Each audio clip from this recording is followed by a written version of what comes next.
Welcome Beki Probst and Lea.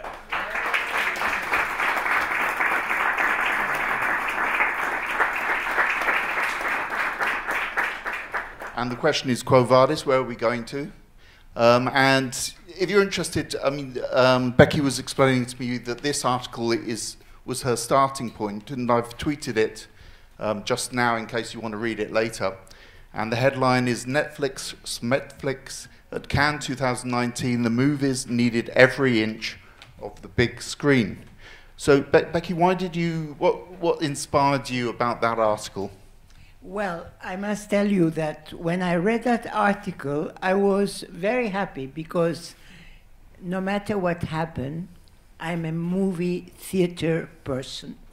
So I was very happy to see that in Variety there was that article sharing my thoughts and feelings during the Cannes Film Festival. I'm not here to make the publicity of Cannes Film Festival, but I must say that this year was a very good Cannes Film Festival. We've seen many films that stayed with us, and I thought, I mean, those films, when you look at them, you can't even imagine them, seeing them in a different setting.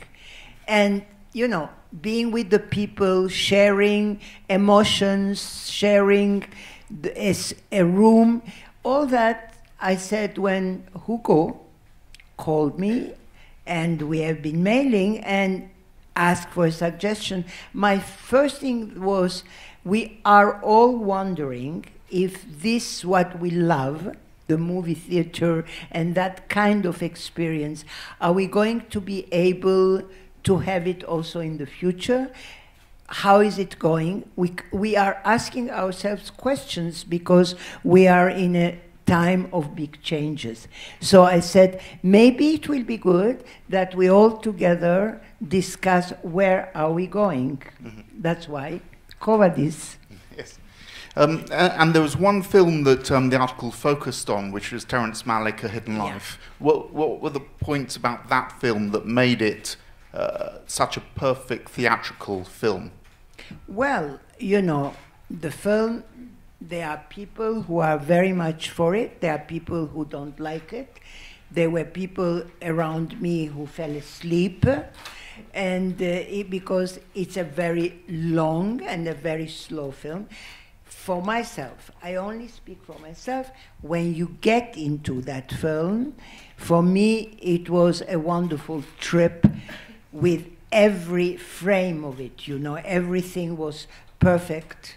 I'm not a film critic, I am a very emotional spectator. So if a film touches me, then it works. So, and I think that what happened in the article of Variety, probably he was very much touched by the film.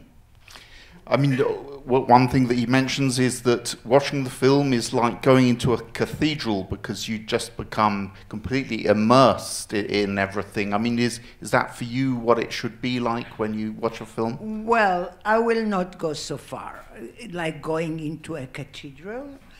It was just wonderful to watch every frame could have been a picture of itself, you know. I mean, so maybe some people here, film critics or something, will say it was too artificially constructed. I don't know, but for me it worked. I was with some Czech film restorers last night, and they were talking about the film in the festival here that they've restored, and there was another one at Cannes, Miloš Forman. Should we remind ourselves, is there a need to remind ourselves of what is fantastic about cinema in the past, and then take that forward? I think so. Look, what happened when we go to a movie theater, right? First, you choose the film. I mean, it's not something that is imposed on you. You make a choice to go and see a certain film. Then you go into a movie theater, it's a dark room, you leave your life behind, you are ready to immerse into a new thing, a new experience, a new life. I'm not speaking about people who fell asleep in the cinema. I'm just speaking about people who go to the cinema and are ready to get into a film. The French, a few years ago, during La Fête du Cinéma in France, they had a wonderful slogan. Le cinéma, c'est la vie. Cinema is life. So, I mean, every time you go and see a film, you are in a kind transported in another life. You are having an experience that you don't have as a spectator. You are experiencing a new life. And last but not least, you are not alone. You are sharing the laughter, the tears, the reaction with many people. And all that, I think, is great, because what happens when you look at a film on another thing, tablets, computers, iPhones, whatever, you are on your own. And I think what we miss very much when we do that is that feeling of belonging together. And that belonging together means also sharing together. And it would be really a big pity if all that will disappear. And yesterday you were talking about how binging on TV is one of the things that people talk about most. But I mean, if TV is for binging and maybe like a beef burger, I don't know, what should cinema be in comparison? Cinema would be to going to a gourmet restaurant and choosing your meal. And, you know, because when you're in the cinema, you don't just get up, go to the fridge, get a beer or a Coke, or, you know, or have a fight with your wife or whatever, and then come back to see the rest. I mean, you are there, you are concentrated, and you let yourself go. I think that's the thing of cinema, you know, to let go, that the film dominates, and you are in another world. And that's why I think that's one of the very healthy thing of cinema. Yeah. And as well as being in charge of the European Film Market in Berlin for 30 and something years, yes. You were also have been a programmer of several screens in your hometown. Yes. What's the importance of curation for cinema going into the future? Well, you know, the cinemas I have been programming in Bern, Switzerland, which is a town of 200,000 inhabitants, has 24 screens. I was programming 8 out of those screens. For me, what was important to program, first, of course, you have to be very honest and say sometimes you want a film and you can't get it, you know, so you fight for films. Then when you get the films, is to program it in a way that the film and the cinema, because the cinemas were different size, so you program after the size, thinking, will I get enough interest in a bigger cinema or in a smaller cinema? And sometimes you have wonderful surprises that a film that you program in a small screen suddenly becomes a hit. I'm just thinking now when I say that, remember the film Lunchbox? Yes, okay. That was, you know, a surprise. It came from Cannes, from Semaine de la Critique. Charles Tesson would be very happy. He's not here, but it was his film in the Semaine de la Critique, and that film suddenly became the hit of the day. So those things are, for me, I also said, in Berlin, we get almost 800 to 900 films in the market. I don't pretend that I've seen them all, no. But you get a feeling when you look at the entry form and you read a little bit the synopsis, what kind of cinema I should program it. Because my main occupation in Berlin that I loved was programming. Because I think programming is like almost like a chess playing, you know? You think that film will be good there, that film will be good there. I think that was, for me, the most exciting part of my job. And what are the kind of changes do you see in the film industry going forward? I mean, there was a time when pre-sales were very strong at a market like Berlin, but now co-production is very important. I mean, how do you see that side of the business moving forward? Well, you know, the business has been, over the 30 years, I must say, changed tremendously. The pre-sales, as you said, there was a time, and that's a classic history that festival goers will remember, that people used, they used to make contracts in the restaurant in the evening after a few drinks on the tablecloth. They will sign checks on the tablecloth. Those times are over. Those times are over. Why? Because the concurrence became much more stronger. Then, you know, everyone has some financial problems, in the sense the productions are getting more expensive and more expensive and more expensive. And then, after signing all those checks on those tablecloths, there were some big flops. You know, you sign, you go home, and you say, oh my God, what did I buy? What am I going to do with that film? So now today, in today's world, people became much more cautious.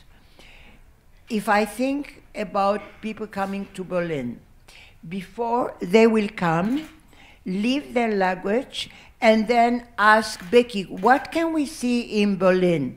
We are not speaking about films. We are speaking about sightseeing. Shall I go and see a museum? Shall I take a tour in the city? Today, it's no question. We used to organize, even in the market, twice a week, tours of Berlin. Now, today, this is over. It's like, you know, the good life in a way is over. Because today they come, they already know, tack, tack, tack, tack, tack, the whole day, how the program works, and there is no place for sightseeing. Today, unfortunately, I must say, you feel the pressure, a lot of pressure. And that, I think, is because also digitalization is playing a role there, of course. Everything became very quick, you see. So the buyers, they don't have so much time now today to think, shall I buy that film, shall I not buy it? They see a film, they like it, go and sign, because things are moving very fast. And so, if we think about the 1951 film Quo Vadis, in that scenario, who is Emperor Nero? Is it Netflix? Yes. Yes, of course. Yes, of course, because, you know, when you consider the marketplace and you look at the different category of buyers and sellers attending.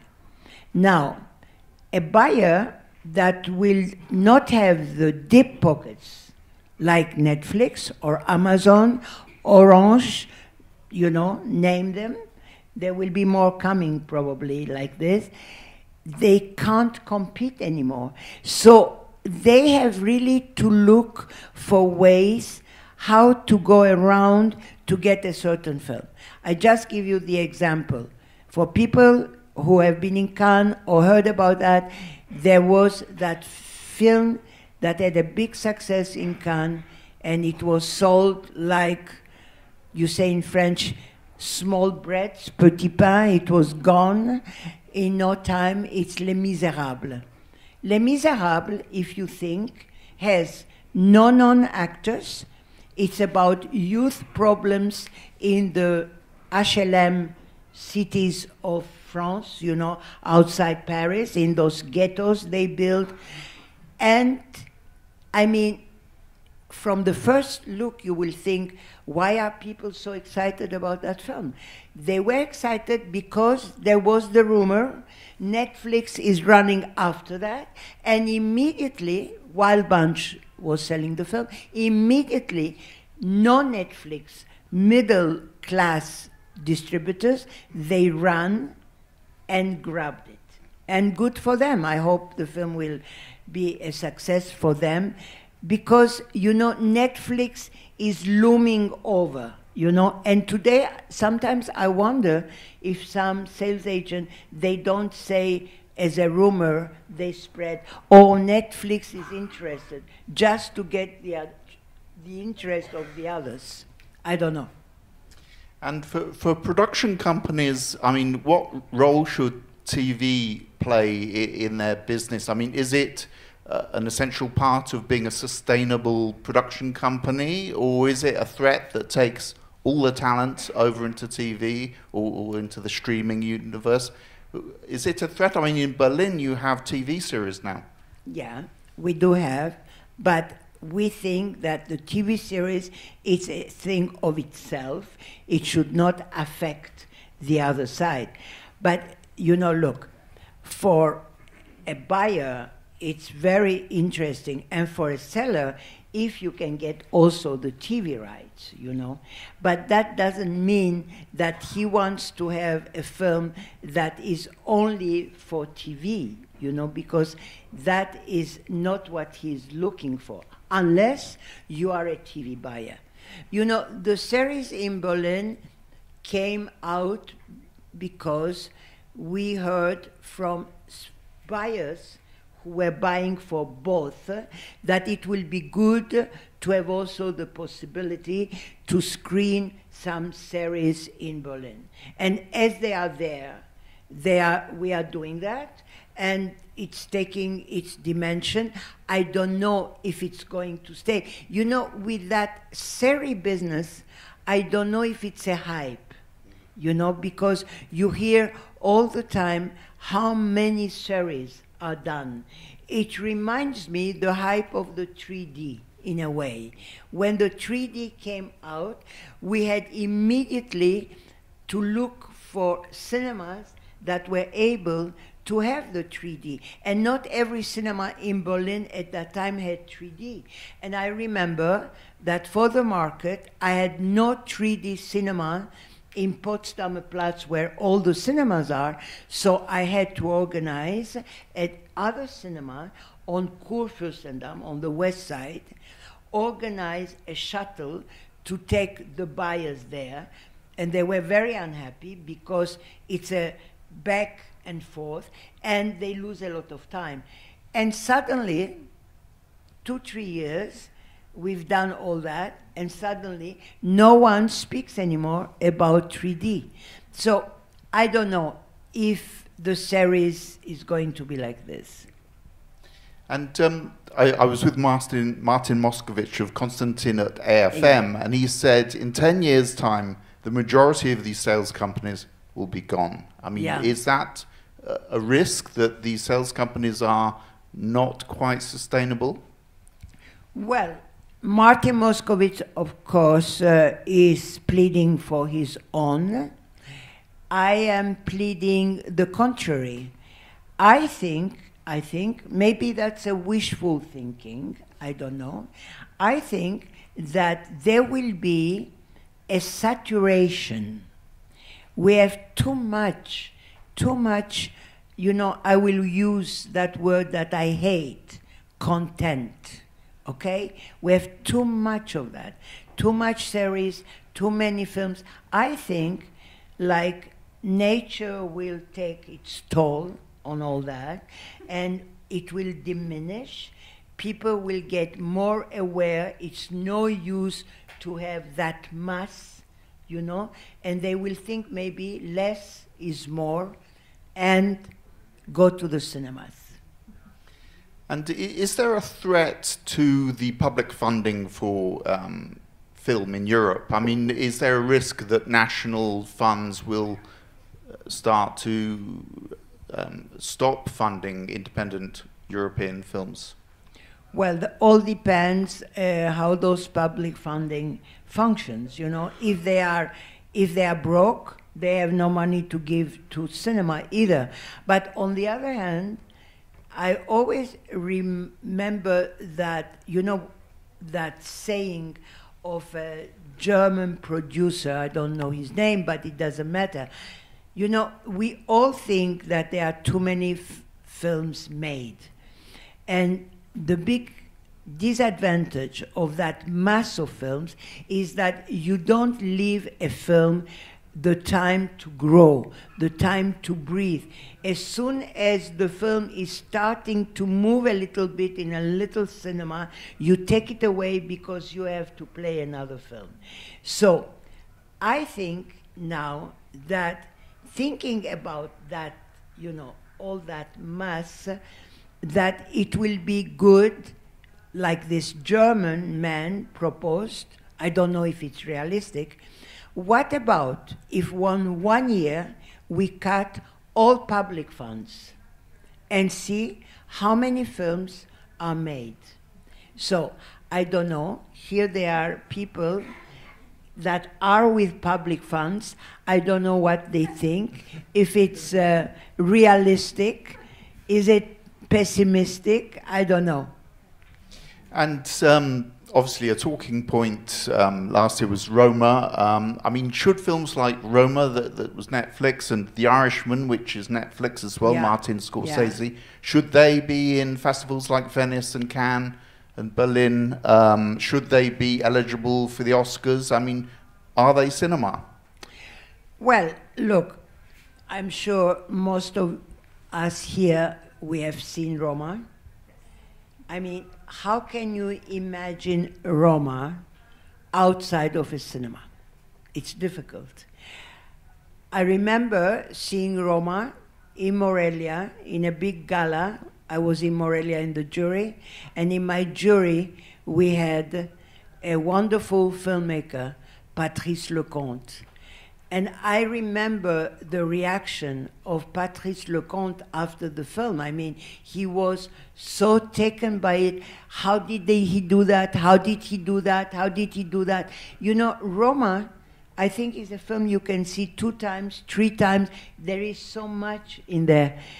Don't you think that most of it goes away when you are streaming, when you have it in another form of exhibition?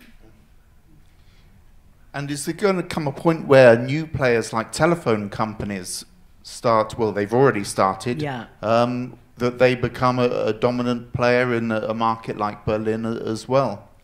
Well, you know, I don't mind dominant players as long as they bring money, as long as they support us, because to make a market costs money. It depends at which condition.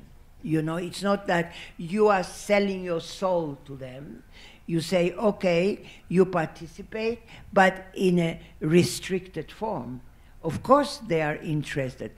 We get all the time demands, you know. It depends what kind of demands.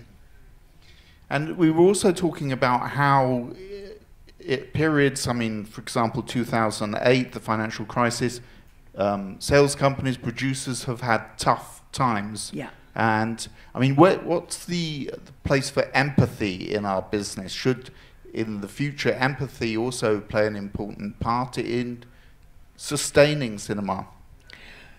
Well, you know, cinema, I think, is like a yo-yo business. You are up, you are down, you are up, you are down, you know. I witnessed it over the years with many companies. Just to name one, maybe you know her, Hengame Panahi from Celluloid Dreams.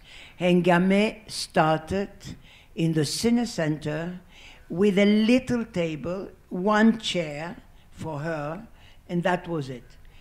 Years later, we find Hengame in a double thing in Cannes, that with a swimming pool on the roof, that she paid 100,000 euro for 2 weeks rent.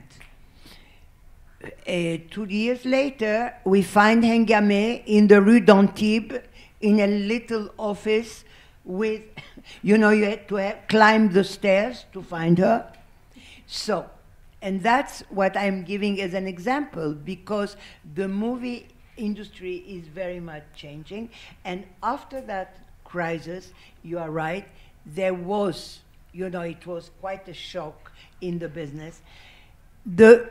I think, for myself, for a market, we have to be solidar of each other. You know, we do a business together. And if someone, as I said, I'm not Florence Nightingale, I am a very sharp business. I like, because I think everything you give for free is not appreciated. That's my thing. But on the other hand, when a company comes to me and says, Beki, I'm going through tough times this year, can we get some kind of help? I do it. Yeah. If there's any questions, by all means, put your hands up, and but otherwise we will continue. Yes. To him. Oh, there's a microphone. Yeah. Hello, Beki. Hello. You mentioned that now there is too much content. Yeah. But there also are many more platforms. Yeah. Like consumers of the content. Yeah. And the digital era will probably never come us back. And I think that the cinemas will survive as it survived television. And what do you think? Well, you know, cinema, remember when television came up, they said cinema will die. Cinema will survive only because of all the reasons I mentioned before. You know, that is an experience that we have with together. You are not alone. You are sharing your emotions, your ideas, your feelings with other people. I think to go to a cinema is not, you can't compare it like opening a tablet. And, you know, it's a complete another story. And that's why I think, unless we will not be any more human beings and there will be only robots, you know, that will be on our earth, I think cinema will survive because, you know, I think the human being needs the contact, the human touch. I think this is one of the pluses that cinema gives you because, as I say, you are with someone, you share your ideas. After the cinema, you can go and discuss. Don't forget, our planet is getting more and more filled up with lonely people. You know, there are many, the statistics prove it. People are living alone. And those people, they really do appreciate to go to a place where they find company and where they have the possibility afterwards to exchange, you know. That's why. So on that point, you also mentioned that at your own cinemas, you have special sessions where people can have a coffee and cake and discuss afterwards. Do we need to do more of that? Well, you know, the idea came from a colleague of mine in Hamburg. He was doing that, what they call in German, Kaffee und Kuchen, coffee and cakes. So he was showing films, and then the people could sit there and they will get, you know, coffee and cake and they will discuss. And this is something, as I said before, people are more and more living lonely, I mean alone, and then people are also getting more and more older, and then also people, you know, are looking for someone to discuss, someone to exchange. It's again, we come back to the human relationships, you know, and I think the cinemas today, they have to think it over the way exhibition has to be done, because it's no more like a machine, just put one film in, one film out. You have to do things around the film. You have to create an atmosphere. If it's possible, you make a special screening where the filmmaker, if he's around, can come and discuss. Or depending what subject the film is, you invite a specialist so you can ask questions. I mean, create. I know that it's very difficult. You can't do events, 365-day events, but you have to do, I think the right word would be animation. Any other questions? I mean, another point that we discussed is that a lot of people involved in the film business actually they have a gambler inside them. They enjoy the risk. Should we be careful not to remove too much risk from the business, because that's sometimes what drives quality? No, I think you are completely right, Leo. No. We have to gamble, because every film is a gamble. You know how many films you see and you think, wow, this is going to be the business of the year. And the film starts and you go down. I remember very well. I give you an example. You know, Switzerland is quite strong on documentaries. Every week we have, I don't know how many documentaries, till I tell the Swiss filmmakers, please don't make a documentary on every cow in Switzerland, okay? It's too much documentaries, okay? So, we had a documentary, you know, about the founder of the Migros. The Migros is something you heard, you know about. The Migros is one of those, it's the second government in Switzerland, okay? Okay, they are a very strong company, and the founder of the Migros, Mr. Duttweiler, was in the 40s, he founded the Migros. The Migros meant between the detail and en gros, so the consumer doesn't have to pay more. You see, but he had one thing. Migros doesn't sell in Switzerland, no tobacco, no alcohol. Those were the principle of Duttweiler. And they made a documentary. The documentary was shown in Locarno. Big success. They had to refuse people, they had to, again, repeat it, etc. And the distributor on that success of Locarno said, okay, we are going to release it immediately after Locarno. We start the film, and I remember it was August, it was still quite warm in Switzerland, it's 2 o'clock, and I'm in the office, and I'm calling downstairs to see how many people in the cinema. They said, none. And then I packed my things and went home, because I was, you know, so sure after the success of Locarno, that's going to be the jackpot. No. So. And I mean, another issue in the past year that a lot of people have been talking about is how do you get more women involved in the film industry at a high level, and how do you get more ethnic diversity? But how do you do that and keep a high level of quality? I mean, what do Berlin do or have done? Barbera, who runs the Venice Film Festival, was asked last year, how comes that you only have 2 films made by women? His answer was, for me, the important thing is that the film is a good film. So, woman or man doesn't make a difference. So, I think, personally, I share that with Barbera, though I am a woman.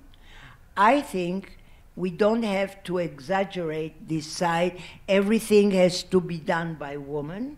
We have our qualities, you have your qualities, and the best thing is when we can work together and join forces, you know. So for me, this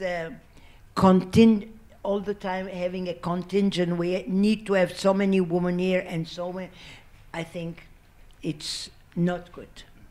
But Berlin, you've got the Berlinale Talents program. Yes, I mean, yeah. tell people a little bit about that and how that has helped younger filmmakers progress. Well, you know, my beloved director, Dieter Kozlik, had one genius idea when he came to Berlin 18 years ago. He created that campus called the Talent Campus that is now in many, many places. I don't know if you have one in Israel, Catriel, no, huh?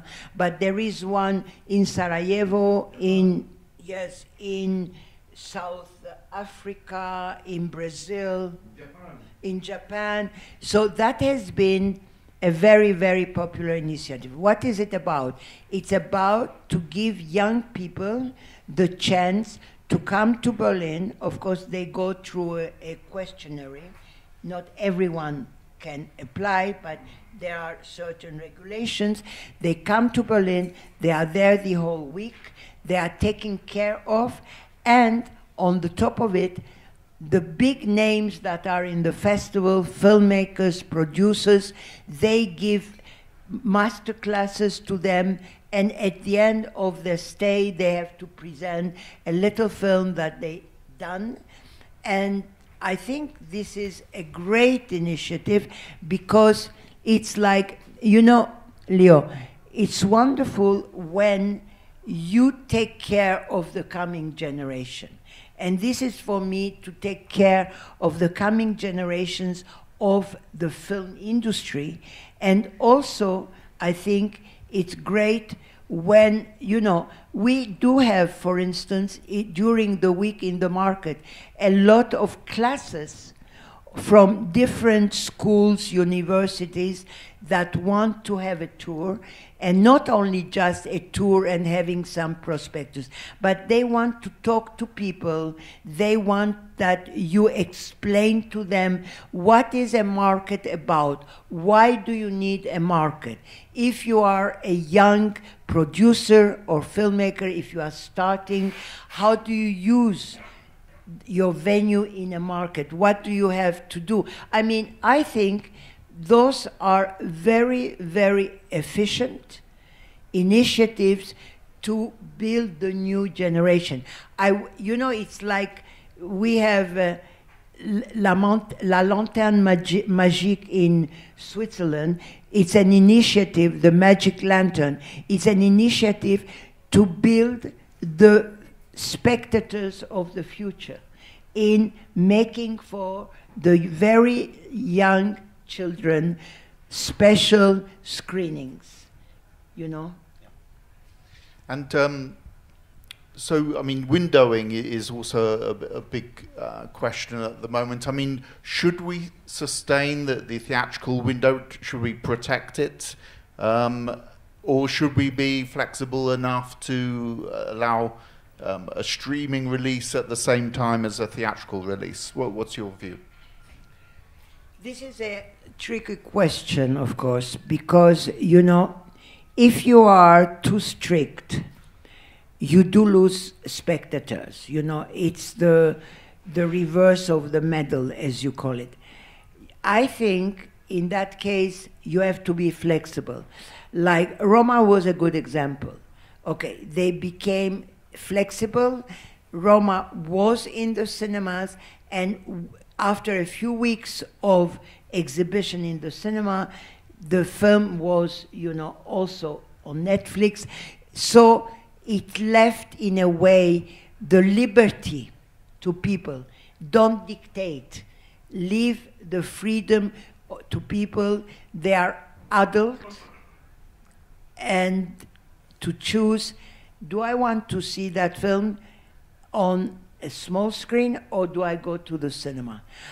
I remember very well, after Morelia, when I was back in Bern, I went to see Morelia.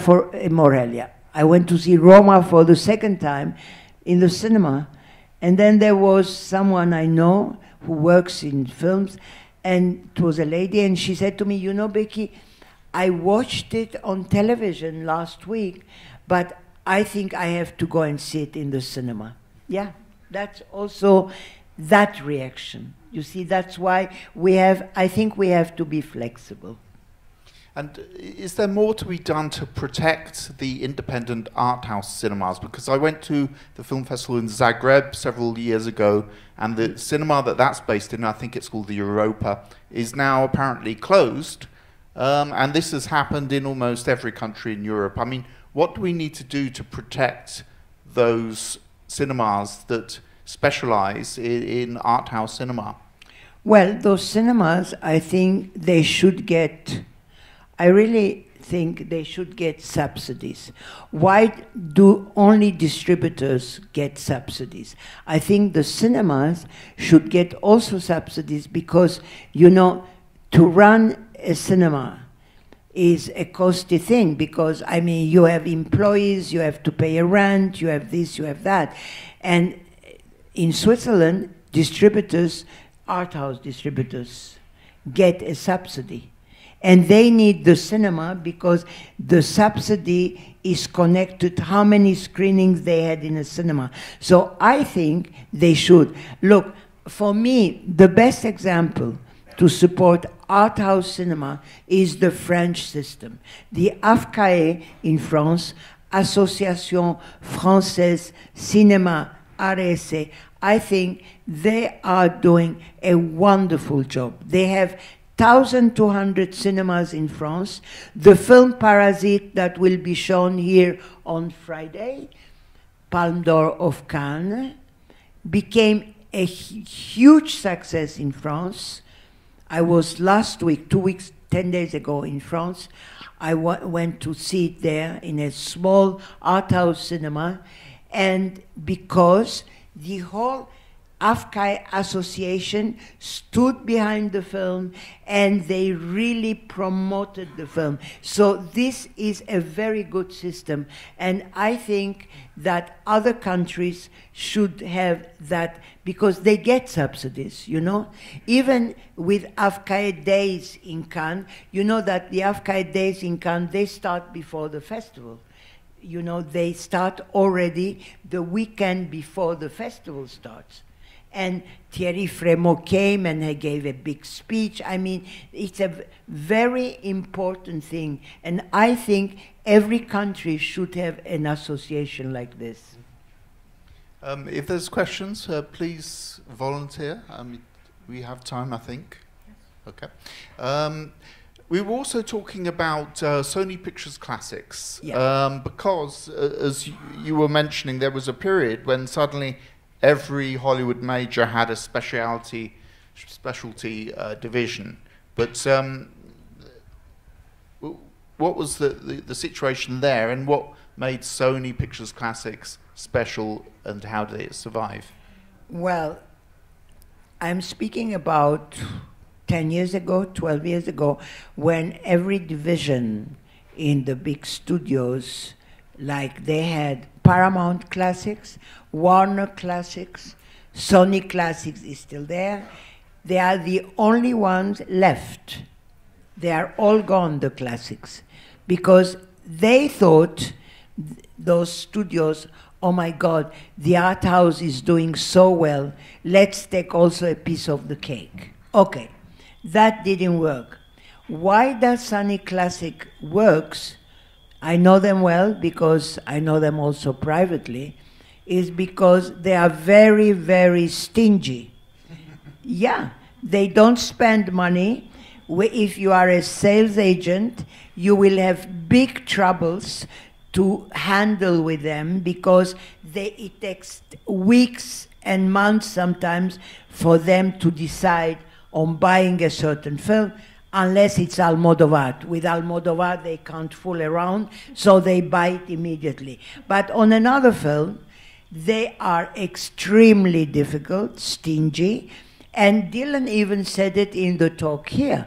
They have a budget, they never overpay, maybe just for themselves, I don't know, for their salaries, but they don't overpay the films, and that's why, you know, they are doing a good job. And don't forget, the Me Too thing helped them a lot, because it made that Weinstein disappeared from the scene, you know, and there is no Weinstein threat anymore. They are alone now. Because I remember with one film in Berlin, The Wedding Banquet, they sat the whole night to discuss who is going to get the film, and it was Marcy Blum on one side and Trea Hoving on the other side. They are both no more working for the companies, but it was a very, very big concurrence between Miramax and Sony Classic. And in the Oscar stories, that was even more dramatic, because Harvey was very well known. He knew how to get Oscars, you know, and Sony Classic had to really fight and to match what Harvey is doing. Yeah. And I mean, talking of Sony Pictures Classics, you were mentioning Marcy Blum, who was co-president, I believe. Yeah. And you also mentioned about Dan Talbot. Can you talk a little bit about expertise and the importance to have specialists, experts in the industry whose opinion matters and you should listen to? Well, you know, when I mentioned Dan Talbot, for people who knew him, Dan Talbot was a legend, and Sony Classic relied very much on the opinion of Dan Talbot before deciding if they should go for a film or not. I think, you know, what's important, there are always people like this in every country that, you know, you think, oh, I have to ask that person, shall I buy that film? Because you rely on their judgment, you rely on the taste, but okay, sometimes those people can go wrong too. I remember, well, you know, Dan unfortunately left us last year, but I know very well the wife, Toby, and Toby always said to me, you know, I have to keep him away from certain films because we have been only losing money, because Dan was, you know, a movie lover, and he will go and buy those obscure films, and then, you know, they will lose money. So that happens all over. And you also mentioned the sales company, is it Carol Meyer? Carol Meyer. I mean, what was it that was special about that company? And maybe there's a lesson for the future in that company's methods. Well, you know, Carol Meyer was also, she is also a legend.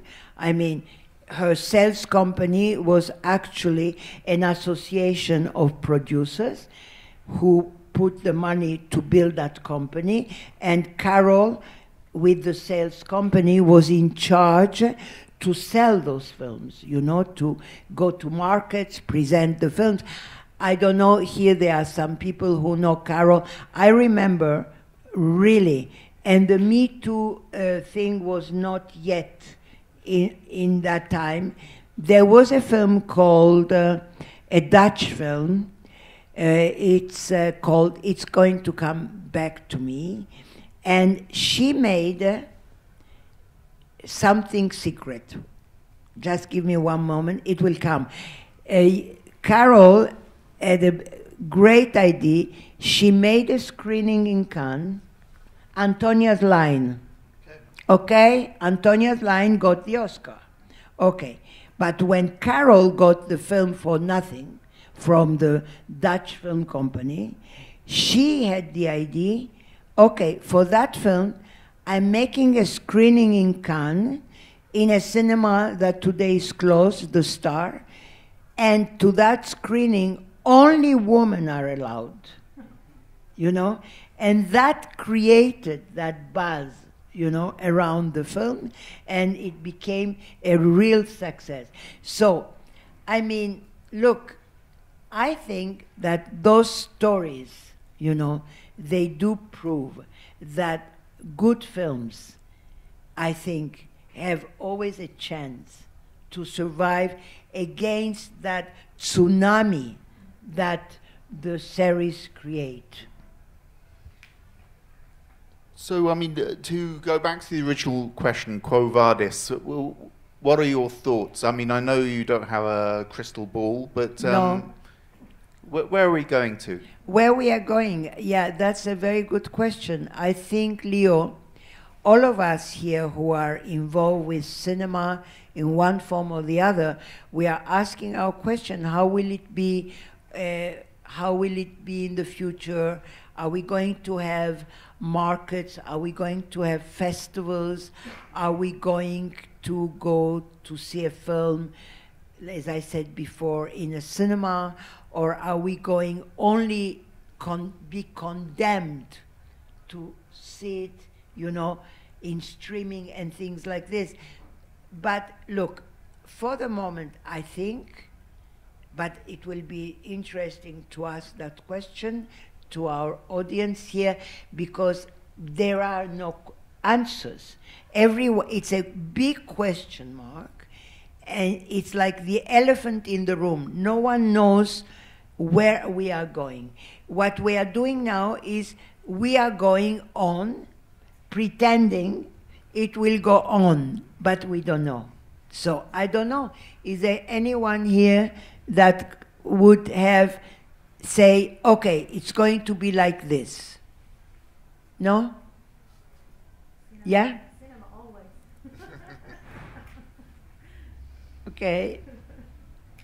Okay, well, I think we've covered a lot of ground, maybe, unless anyone wants to add a point or two to end with. But I would like to thank you, Becky, your knowledge, your passion, and thank you, audience, to come. And if you've got other questions, then I'm sure Becky will have a moment now to speak to you as well. Many thanks, Becky. Thank you to you, Leo.